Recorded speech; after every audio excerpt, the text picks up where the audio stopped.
Jadi paling nggak ada adik kenal dulu di puskesmas ada yang namanya dan kasus kita menjalankan kata puskesmas. jadi di sebelah puskesmas saya di Kota Depok semua puskesmas dengan PKPR seperti itulah. Ya, sakit itu bukan badannya, jiwanya. Hai sahabat Kisara, kembali lagi di Bisik Bincang Asik Kisara, dan tentunya kita ada di segmen spesial IHCP ya, Indonesia Healthy Cities We Cry, di mana belakangan kita lagi concern di isu kekerasan seksual, infeksi menular seksual, termasuk juga HIV/AIDS sendiri ya. Dan saat ini spesial banget kita akan membahas mengenai layanan kesehatan, lebih spesifik lagi puskesmas gitu. Dan tentunya saya tidak sendirian sahabat Kisara, dan saat ini akan ditemani oleh Kak Seti. Yeay, boleh tepuk tangan dulu secara online gitu ya buat sahabat Kisara yang sedang menyaksikan. Jadi Kak Seti ini adalah salah satu tenaga kesehatan di Puskesmas 4 Densel. Boleh dong supaya sahabat Kisara yang nonton di rumah tahu siapa sih Kak Seti. Boleh diceritain sedikit Kak Seti, aktivitas kesehariannya itu sebagai apa? Udah di skill sih tadi ya sebagai tenaga kesehatan ya, tapi siapa tahu punya pekerjaan sampingan. Oh, silakan Kak Seti. Oke, sebelumnya terima kasih sudah diundang nih ke acaranya Kisara, terima kasih banyak. Jadi sebelumnya tadi udah dikenalkan ya sama Ari. Jadi saya nama panjangnya Nurse Niwayan Setiani Eskep ya. Jadi biasanya dipanggil Mbak Seti kalau di STT, atau kalau ke sekolah biasanya suka dipanggil Kak Seti. Mana aja boleh. Jadi saya ini selain sebagai perawat di Puskesmas 4 Denpasar Selatan, saya juga udah 13 tahun megang program kesehatan remaja sebagai konselor kesehatan remaja juga di Puskesmas Ring. Kemudian saya juga dulu sempat jadi relawan di Kisara. Jadi sudah apa namanya ya, udah lumayan banget sih berkecimpung di dunia peremajaan. Ya seperti itulah kurang lebihnya. Nanti kita menggali lebih dalam lagi. Nah, sebelum itu kita mungkin flashback sedikit ya. Kalau kita mendengarkan kata puskesmas, apalagi kaitannya dengan remaja, biasanya kita akan datang ke puskesmas ketika demam gitu ya. Jadi kalau demam, batuk, pilek gitu ke puskesmas gitu. Boleh nggak Kak Seti diceritain sebetulnya di puskesmas itu ada layanan apa aja sih sebelum kita ke stigma tadi ya, puskesmas demam gitu. Oke, benar banget deh. Kalau biasanya kalau istilahnya kalau puskesmas itu dia datang oleh karena demam kan. Kalau nggak demam, batuk, pilek, nah itu ciri khasnya. Jadi sebenarnya di puskesmas itu banyak banget jenis layanannya. Ada layanan dalam gedung dan ada layanan luar gedung. Jadi khusus untuk kita bicara spesialistiknya ke remaja. Nah di puskesmas itu ada namanya layanan kesehatan peduli remaja atau disingkat menjadi layanan PKPR. Belum pernah dengar kan? Belum pernah dengar. Nah, jadi sebenarnya kita udah punya nih namanya layanan PKPR atau peduli dengan remaja. Nah, jadi di 11 puskesmas ada di Kota Denpasar, semua puskesmas sudah PKPR. Ya, jadi sudah teman-teman remaja jangan khawatir datang ke puskesmas. Ya, jadi karena sudah memiliki ruangan konseling tersendiri, kemudian juga diintegrasikan dengan layanan-layanan yang lainnya. Nah, jadi sudah teman-teman nggak mesti sakit aja baru datang ke puskesmas, Ri. Jadi kalau misalnya sehat, sekedar konsultasi juga boleh kok. Karena sakit kan yang nggak sakit badan aja, sakit yang lainnya juga ada. Gitu. Seperti itulah. Ya, sakit itu bukan badannya tapi jiwanya juga bisa sakit. Nah, Kak Seti mau nanya nih, tadi kan sudah disinggung sedikit ya teman-teman ya sahabat Kisara bahwa ada yang namanya layanan ramah remaja dan juga layanan yang inklusif di puskesmas gitu. Sebetulnya apa sih pentingnya ada layanan ramah remaja dan juga layanan yang inklusif di puskesmas, Kak Seti? Ya, jadi kalau layanan yang inklusif ya, jadi sebenarnya itu sangat diperlukan karena sebenarnya itu biar supaya melayani remaja secara spesifik ya, khususnya tentang kesehatan reproduksi. Tapi hampir sebagian besar di semua puskesmas sudah tercover untuk layanan kesehatan reproduksi, mulai dari kita memberikan konseling, kita memberikan edukasi baik di dalam gedung maupun di luar gedung juga ada layanannya. Kemudian di sini juga kita ada layanan yang mengurangi stigma lah, diskriminasi ke remaja. Jadi apabila remaja dia ada keluhan ya tanda kutip IMS ya, infeksi menular seksual, jadi cenderung kan malu datang ke layanan karena takut stigma atau diskriminasi. Nah itulah yang ingin kita hapus dari sekarang. Jadi sebenarnya nggak usah malu, jadi apabila ada keluhan karena akan dijaga privasinya. Nah itu yang ingin kita bangun di layanan yang inklusif atau ramah ini. Jadi emang benar-benar ramah, tidak menstigma si remaja itu sendiri. Nah itu sebenarnya yang kita bangun di cerminan Puskesmas Kota Denpasar. Seperti itu. Jadi ya, jadi remaja nggak usah khawatir. Baru dia datang ke puskesmas, dia pikir datang ke klinik IMS, dia sudah berpikiran yang negatif. Jadi kan kalau cewek bisa cewek nggak bener, atau cowok nggak bener kan. Padahal belum tentu kan, bisa aja dia memang ada screening atau memang ada keluhan di kulit atau kelaminnya. Seperti itu. Ini pasti penasaran banget nih sahabat Kisara ya. Tadi Kak Seti kan di awal sempat bilang ya kalau yang apa isu-isu terkait dengan kesehatan mental juga di-cover oleh puskesmas gitu. Betul. Mungkin Kak Seti boleh nggak diceritakan pengalamannya Kak Seti dalam menangani konseling remaja itu apa sih, isu-isu apa sih yang biasanya menjadi tren di kalangan remaja sehingga remaja itu banyak mengakses konseling di puskesmas? Bener banget, Rik. Jadi kalau sekarang tuh yang memang trending dari tahun 2023 sampai sekarang itu adalah deteksi dini khususnya kesehatan jiwa. Nah itu yang benar-benar digaungkan. Kemarin di puskesmas sendiri kita ada 2 hari kemarin terakhir kita ada gebiar kesehatan jiwa. Jadi itu kerjasama dengan psikolog. Ya, jadi udah promo juga sih di IG. Jadi kita tunggu aja kalau ada kesempatan lagi kita sharing tentang Kisara supaya banyak remaja yang ikut. Karena di sini kami melakukan deteksi dini tidak hanya di dalam gedung. Jadi kita melakukan penjaringan juga ke remaja yang ada di luar gedung. Seperti contohnya kita lakukan penjaringan kepada siswa-siswa yang ada di sekolah setiap tahunnya setiap tahun ajaran baru. Jadi setiap tahunnya itu kami memberikan kuesioner kesehatan jiwa. Jadi di situ di kuesionernya ada pertanyaan sebagai indikator apakah dia memang ada gangguan mental emosional atau tidak. Nah dari kuesioner yang kita berikan ke remaja khususnya yang ada di wilayah kerja kita, nah dari sana kita melihat apakah remaja ini memerlukan penanganan lebih lanjut atau tidak. Jadi kalau memang dia memerlukan penanganan lebih lanjut, kita akan melakukan rujukan, bisa datang ke fasilitas kesehatannya dia ataupun ke puskesmas dan Salempat kalau paskesnya di dan Salempat. Kalau kasusnya itu bermacam-macam ya yang kita temukan, jadi lebih banyak nih kita temukan tuh di sekolah, justru cenderung di lapangan ketimbang yang datang ke puskesmas. Ya, jadi karena memang seperti itulah, pasti sedikit remaja yang mengakses layanan di puskesmas kecuali kalau dia bantu bilang. Nah, jadi kalau di sekolah itu sendiri banyak kita temukan kasusnya.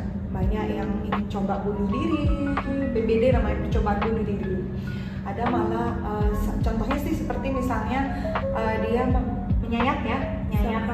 Iya, jadi dia nyayat tangannya. Kalau istilahnya sekarang kalau adik-adik bilang tuh namanya barcode. Jadi buat barcode di tangan disayat. Istilahnya itu untuk menghilangkan rasa sakit yang dia alami. Jadi lebih baik dia menyakiti dirinya sendiri. Iya, jadi teralihkan rasa sakitnya seperti itu. Jadi ada yang mencoba juga minum obat kayak anti nyeri, ya painkiller itu diminum dengan dosis yang tidak sesuai. Jadi overdose. Tapi syukurnya tidak sampai ini ya, tidak sampai komplikasi segala macam enggak. Jadi pasti bisa terselamatkan gitu. Nah seperti itu yang kita temukan kasusnya di lapangan. Nah itu cukup mencengangkan ya. Dari sekian berapa ada sekolah ternyata berapa persennya itu ada yang mengalami gangguan mental emosional. Seperti itu, jadi benar-benar ya lebih banyak itu yang kita temukan di lapangan. Nah ketimbang datang ke layanan. Seperti itu bisa tahu ya kayak bahwa layanan yang tersedia di puskesmas itu tadi sahabat Kisara tidak hanya layanan yang sifatnya kuratif gitu ya, tapi preventif seperti pencegahan tadi, konseling juga ada gitu.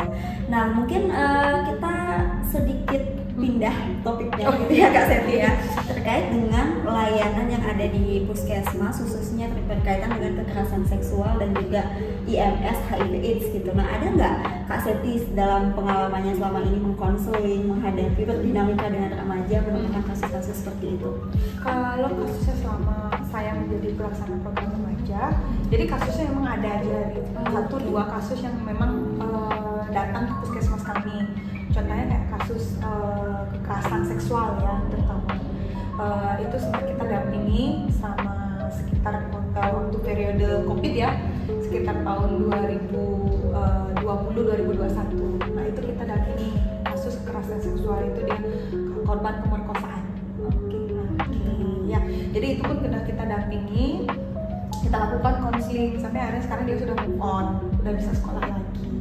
Mungkin kasusnya kayak teman-teman remaja pasti tahu nih, kasusnya sempat booming di tahun pada era COVID itu di tahun 2021 yang kasus pemerkosaan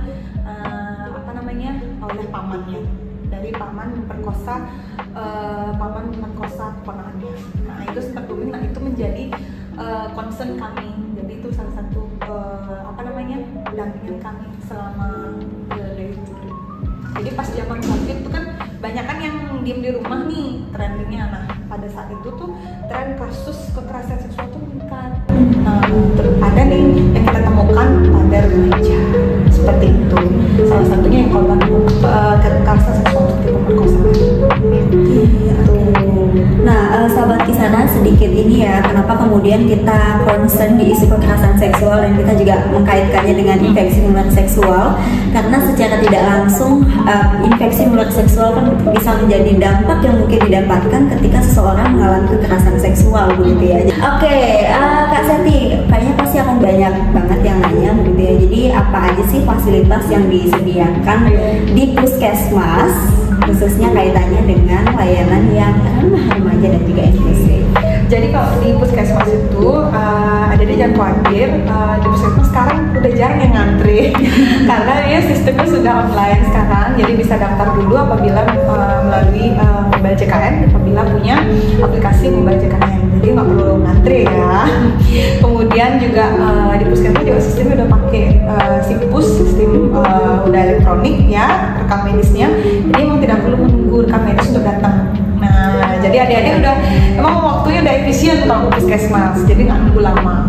Nah, jadi kalau di puskesmas itu kelebihannya sekarang, kemudian layanan PKPR itu juga sebagian besar sudah memiliki ruangan tersendiri untuk konseling. Ya, jadi emang ada ruangan konseling tersendirinya. Jadi adik-adik nggak usah khawatir kalau mau konseling. Jadi privasinya akan terjaga. Nah, itu dia privasi. Udah nyaman puskesmas sekarang. Kemudian layanannya juga tidak menutup hanya layanan yang bersifat kayak bilang tadi kuratif, hanya mengobati apabila ada keluhan batuk, pilek, demam atau sesak. Tapi juga dia layanannya sudah holistik ya, jadi mulai dari yang datang dengan keluhan misalnya dari mental, seperti ingin konseling lagi, kita udah ada layanan kesehatan jiwa. Jadi untuk layanan dalam gedungnya sendiri ada layanan yang remaja yang terintegrasi dengan layanan kesehatan jiwa. Kemudian ada juga terintegrasi dengan layanan IMS. Infeksi ya, udah terintegrasi dengan IMS-nya. Jadi apabila adik-adik ada keluhan seperti misalnya gatal di daerah kelamin, kemudian cairan, ada terdapat cairan, kemudian adik-adik cowok misalnya ada luka di daerah kelamin, jangan khawatir, nanti bisa datang ke puskesmas ya. Jangan malu karena tetap seperti tadi, privasi akan dijaga. Ya, karena itu prinsip kami memang tidak akan membocorkan rahasia pasien. Kemudian kita juga remaja terintegrasi dengan layanan kesehatan gizi. Jadi sudah ada nutrisionis yang siap memberikan konseling seputar tentang layanan gizi. Nah ini yang penting karena adik-adik kan sekarang pingin diet tuh. Nah diet yang bener tuh ada aturannya. Nah ya, sebenarnya menurunkan berat badan itu tidak ideal dengan menurunkan sebulan langsung 10 kilo. Nah apalagi pakai obat-obat yang bahaya gitu. Iya benar banget. Jadi sebenarnya di puskesmas, setiap puskesmas di Kota Denpasar itu sudah memiliki nutrisionis. Iya, jadi itu adik-adik bisa banget mengakses layanan kesehatan gizi. Jadi konseling gizi ada tuh di puskesmas. Udah itu, kemudian untuk layanan seperti juga terintegrasi dengan layanan PDP ya. PDP artinya apabila ingin melakukan tes untuk HIV juga padahal itu gratis tesnya. Nah, ya jangan khawatir, gratis ya. Jadi silakan bisa datang aja. Kemudian ada yang juga namanya layanan deteksi dini untuk penyakit tidak menular atau PTM. Nah itu juga nanti adik-adik akan dilakukan pemeriksaan tekanan darah, kemudian lingkar perut, tinggi badan, berat badan, sampai dengan pemeriksaan gula darah. Nah itu pemeriksaannya gratis juga gula darah, jadi aman. Kemudian dia juga terintegrasi dengan layanan klinik sanitasi yang lainnya. Jadi apabila ada misalnya keluhan seperti diare di rumah seperti itu, nah itu juga kan bermasalah dengan sanitasi lingkungan, adalah jadi sanitasi juga di setiap puskesmas lengkap ya nih sebenarnya ya. Jadi jangan khawatir, itu semua layanannya sudah bisa kalian dapatkan di puskesmas. Dan bisa online juga. Dan bisa, iya benar sekali. Jadi ada layanan. Jadi kalau ada adik malu datang ke puskesmas, jadi datang secara langsung menampakkan wajah itu malu ya, apa bisa WA ke pelaksana programnya. Jadi di setiap sekolah kayak kakak-kakak pemegang program remaja itu sudah memberikan nomor kontak personnya.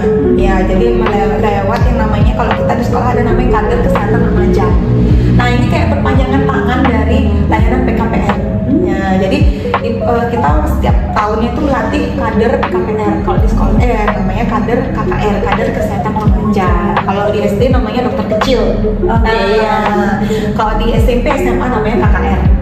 Ini biasanya kita KKR ini yang membantu kita menjaring. Nah, jadi kita titipkan nanti kalau misal ada teman yang mau konseling, ini nomor kontaknya, silakan bisa dihubungi. Di sini ya, teman-teman ya. Kayak gitu modelnya, bisa via WA. Iya, jadi sudah kayak banyak banget ya layanannya. Iya, bukan batuk pilek dan demam ya. Jadi di sini saya mau juga ini ya, konsultasi. Oke. Kak Septi, tadi kan banyak banget ya teman-teman yang disediakan sama puskesmas sebetulnya seperti apa yang sudah disebutkan tadi. Tapi Kak Septi, boleh nggak diceritain tantangan yang dialami sama Kak Septi dan juga tim tenaga kesehatan di puskesmas, khususnya di puskesmas tempat Densol, terkait dengan implementasi layanan ramah remaja ini? Mungkin ada suka dukanya yang perlu kita ketahui. Kalau dibilang suka dukanya banyak yang karena dari awal itu kita memang benar-benar membuat PKPR dari nggak ada. Jadi dulu itu dari sekitar tahun 2012, 2011 itu belum ada yang namanya layanan PKPR. Dia masih ramah remaja. Dan itu pun masih bersifat hanya konseling aja, belum terintegrasi dengan layanan yang lain. Ya, jadi apalagi yang mengakses itu baru sedikit. Nah, jadi bisa nggak ada pasien sama sekali yang konseling. Jadi masih sulit menjangkau. Nah, jadi kalau dulu tuh emang benar-benar tantangannya berat, mengubah stigma remaja khususnya datang ke puskesmas. Jadi membuat dia datang loh untuk sekedar ya saya ingin konseling Kak gitu kan. Saya pingin tahu nih Kak gitu. Saya pingin denger dapat edukasi, itu boleh kan Kak gitu kan. Boleh banget sebenarnya. Jadi kita tuh siap kok. Jadi kalau adik-adik pingin kita sebenarnya ada kok, kalau adik mau berkelompok kita bisa memberikan edukasi. Ya, jadi biasanya tuh adik-adik SD tuh bener-bener datang nih ke puskesmas. Jadi saya Kak Septi gitu. Iya kenapa? Kak ajarin lagi dong Kak materi yang kemarin tentang apa gitu kan. Itu loh Kak apa sih kesehatan reproduksi. Oh iya. Ya udah jadi kita duduk bareng terus sama adik-adik, kita lesehan, saya buka flip chart deh itu. Nah, jadi saya jelasin tentang materi kesehatan reproduksi sama adik-adik SD masih sekitar kelas 5, kelas 6 SD yang datang ke puskesmas. Nah itu istilahnya, jadi modelnya dari yang sama sekali nggak tahu remaja ada layanan seperti ini di puskesmas. Kemudian dulu tuh kayak kerjasama sama sekolah tuh berat. Itu salah satunya. Jadi pertama susah menjangkau remaja atau mengubah stigma remaja bahwa puskesmas itu hanya untuk sakit saja. Kemudian yang kedua, jejaring juga susah dulu. Jadi sekolah menganggap kalau kita ini hanya nambahin kerjaan sekolah seperti itu.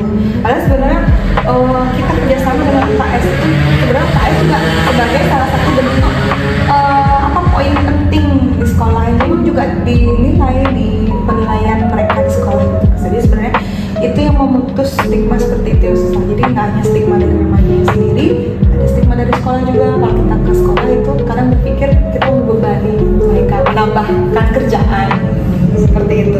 Itu yang tantangan yang saya dan teman-teman khusus di puskesmas hadapi ya selama beberapa tahun belakangan ini gitu. Jadi memang dulu kita kayak alur rujukan tuh belum ada, masih belum kenal Kisarai. Sekarang sudah mensupport banyak banget. Bahkan sekarang sudah ada posyandu remaja yang semakin mendekatkan remaja ke akses layanan kesehatan. Nah, sebenarnya kalau itu dulu tuh masih susah. Jadi mendatangkan mereka tuh ke puskesmas untuk membuat bahwa ya puskesmas itu nggak sekedar hanya datang untuk itu tadi keluhannya demam seperti itu. Tapi sekarang tuh masih kok Rik. Sekarang jadi tantangannya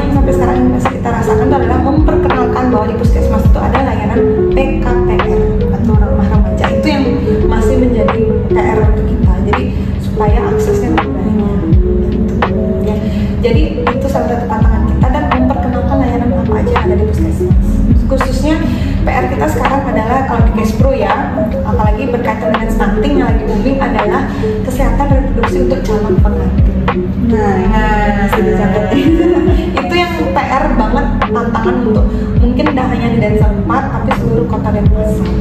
Jadi bagaimana supaya, karena saat ini berkaitan dengan Kespro juga kan, sangat Kespro banget ya kan. Jadi memang bagaimana preparationnya khusus untuk perkawinan ya, nggak hanya sekedar pre-wedding, tapi juga dari segi kesehatannya seperti itu. Itu yang ingin kita perkenalkan ke adik-adik remaja, khususnya kayak yang memang usia-usia produktifnya dari awal 15 tahun seperti itu. Jadi supaya mereka paham, kalau saya mau nikah nanti, oke, pre-wedding oke, tapi ternyata pemeriksaan premarital juga penting. Iya. Wow.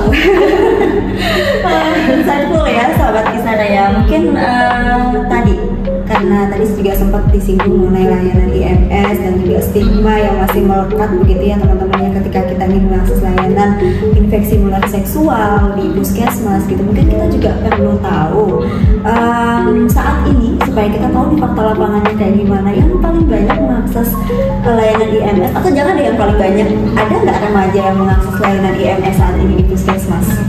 Ada tapi sedikit. Ada tapi sedikit.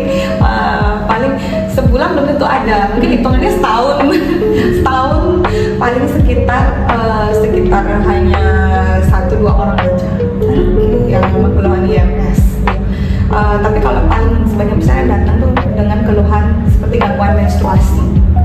Ya ada kok emang pasti gangguan menstruasi seperti itu. Nah, ini juga menarik ya teman-teman ya. Jangan-jangan kenapa tidak mengakses tadi sedikitnya tadi karena masih takut gitu ya, ya di stigma dan lain atau sebagainya. lebih tepatnya kurang tahu, kurang informasi yang layanan kesehatan yang ada di puskesmas gitu. Padahal yang membutuhkan ini, saya yakin sih yang membutuhkan ini banyak begitu ya, karena kita kan tidak pernah tahu ya, karena ada banyak sekali jenis-jenis IMS gitu, penularannya juga misalkan kayak IMS yang sifatnya disebabkan oleh jamur gitu misalnya, dan kita menggunakan toilet umum itu kan bisa ya tertular ya teman-teman. Jadi banyak sekali jenis-jenisnya gitu. Nah, Kak Seti, mungkin kita juga pengen tahu ya, tadi kita loncat-loncat ya sahabat Kisara ya, tadi ngomongin catin, kekerasan seksual, balik lagi kekerasan seksual gitu. Kalau sepengalamannya di puskesmas itu gimana Kak Seti dalam praktik baiknya khususnya menangani kasus kekerasan seksual atau IMS yang dialami oleh teman-teman komunitas gitu, teman-teman ragam gender dan seksualitas? Ada nggak pengalaman khususnya? Kalau itu ada, karena kita kan di puskesmas juga ada layanan PDP ya, jadi pendampingan klinik untuk orang dengan HIV ataupun populasi kunci. Nah, jadi kita juga ada penjangkauan kedua juga khususnya untuk yang emang gender ya, berbasis gender seperti ini. Jadi ada kok yang mengakses puskesmas. Nah, tapi emang seperti itulah, kalau puskesmas kami kan lebih terprivacy ya. Jadi dia selama yang saya lihat selama ini mereka nyaman datang ke puskesmas kami. Ya, satu sisi karena konselor untuk HIV-nya ramah, memang ramah banget. Petugas PL-nya juga sangat membumi ya kalau dibilang ya, kalau petugas PL kami juga. Kemudian konselornya juga memang sudah mumpuni ya kalau di puskesmas untuk konselor HIV-nya sendiri. Jadi banyak sih beberapa datang dari komunitas, ada yang LSL mungkin datang juga ke puskesmas, dia mengakses untuk layanan IMS. Dan saya tidak bosan-bosan teman-teman untuk menyampaikan bahwa teman-teman kalau misalkan merasa membutuhkan layanan untuk mengakses layanan kesehatan ya, terlepas dari layanan yang sifatnya kuratif tadi di preventive counseling dan lain sebagainya, itu boleh banget teman-teman silakan ke layanan kesehatan terdekat gitu. Apalagi sudah ada program PKPR tadi ya, namanya semuanya inklusif dan juga setiap remaja bisa mendapatkan hak-hak kesehatannya dengan layak gitu. Nah, Kak Seti boleh juga disampaikan, kita udah mau nyampe ke penghujung nih teman-teman ya, dari tadi ngomong sama Kak Seti kayak asik banget gitu ya, nggak terasa waktunya udah mau habis ya. Oke, Kak Seti ada nggak harapannya untuk penyempurnaan layanan kedepannya itu seperti apa, layanan kesehatan ya di puskesmas? Jadi kalau saya pribadi sendiri ya, saya sih berharapnya kedepannya nanti remaja tidak perlu malu untuk mengakses layanan kesehatan khususnya PKPR. Jadi yang penting kalian kenal aja dari dulu dah, ada di puskesmas namanya layanan PKPR. Itu sih harapannya supaya kalian mengetahui bahwa di puskesmas ada yang namanya layanan PKPR atau pelayanan kesehatan peduli remaja. Itu jadi nanti kalian tahu ya dulu, kemudian lebih banyak lagi yang mengakses untuk datang ke layanan PKPR, kemudian khususnya untuk konseling ya ataupun edukasi yang untuk kesehatannya boleh ya. Kemudian saya berharap sekali supaya kedepannya adik-adik juga lebih banyak lagi yang mengakses untuk deteksi dini ya. Jadi kan itu yang penting sekarang yang digalakan oleh pemerintah kita adalah deteksi dini. Jadi rajin-rajinlah melakukan screening. Kalau ada yang ke puskesmas lagi pemeriksaan kesehatan, jangan kabur ya. Jadi kalau bisa rajin melakukan deteksi dini, mulai dari deteksi dini untuk mencegah penyakit tidak menular, kemudian deteksi dini untuk kesehatan jiwa ya. Jadi jangan khawatir, pokoknya rajin-rajin screening. Kalau ada screening ke sekolah diikutin aja, karena kalau semakin cepat kalian tahu kalian sakit apa, jadi semakin cepat kita obati ya. Jadi intinya jangan malu-malu mau mengakses layanan kesehatan, karena sekarang di puskesmas itu trendingnya tidak hanya layanan yang berupa promosinya tidak hanya berupa layanan secara konvensional berupa ceramah, tapi kami juga sudah update untuk kegiatan apa aja yang ada di puskesmas yang lagi trending sekarang ataupun materi-materi edukasi. Seperti itu harapan saya. Jadi paling nggak ada adik kenal dulu di puskesmas ada yang namanya PKPR gitu. Nanti dicatat ya. Ada kuis mungkin ya. Oke, kuis di bawah ini. Apa itu PKPR? Oke, Kak Seti jelas but not least, boleh dong ya dikasih closing statementnya dari Kak Seti yang sudah belasan tahun ada di dunia remaja gitu. Mungkin boleh dikasih pesannya kepada remaja untuk sama-sama kita mencegah dan juga menangani spesifik ya kekerasan seksual dan juga IMS. Jadi pesan saya untuk teman-teman semua, apabila menemukan kasus kekerasan seksual khususnya, jangan takut untuk lapor ya. Intinya apapun yang terjadi, entah itu terjadi sama diri sendiri ataupun pada kerabat atau teman kalian ada di sekitar kalian, jangan takut untuk melapor, karena semakin cepat kalian melapor, karena kasus ini akan semakin cepat tertangani dan akan terselesaikan dengan baik, dan semakin kecil juga risiko traumatis yang akan dialami di masa depan. Jadi itu pesan saya. Jadi kalau memang ada adik-adik ketemu atau teman-teman ketemu kasus kekerasan seksual, kan kekerasan seksual nggak hanya kekerasan, banyak ya intinya ya. Jadi kalau dalam hal ini kan sudah tahu kekerasan banyak jenisnya, apalagi kekerasan seksual. Kalau udah ketemu, lebih baik cepat lapor deh. Nah, boleh pacaran, boleh bucin, tapi kalau udah menyangkut masalah kekerasan, say no untuk kekerasan. Oke? Itu aja. Kak Seti, say no untuk kekerasan ya. Apalagi kalau kita udah menyinggung di awal bahwasanya kekerasan seksual itu dampaknya banyak banget, sahabat Kisara. Salah satunya adalah terkait dengan kesehatan reproduksi kita, IMS dan lain sebagainya. Itu menjadi salah satu dampak yang mungkin ditimbulkan. Jadi itu tadi teman-teman sahabat Kisara, kita sama-sama mendeklarasikannya dalam diri kita ya untuk mencegah dan juga menangani kekerasan seksual. Dan apabila sahabat Kisara membutuhkan layanan, silakan untuk datang ke vaskes terdekat, salah satunya di puskesmas. Kalau di Kak Seti tadi di puskesmas 4 Densel. Oke deh, terima kasih banyak sahabat Kisara.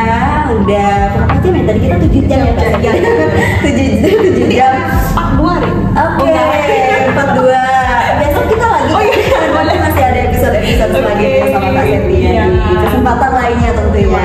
Terima kasih banyak sahabat Kisara, makasih banyak Kak Seti sudah berbagi informasi dengan kita semua. Sampai jumpa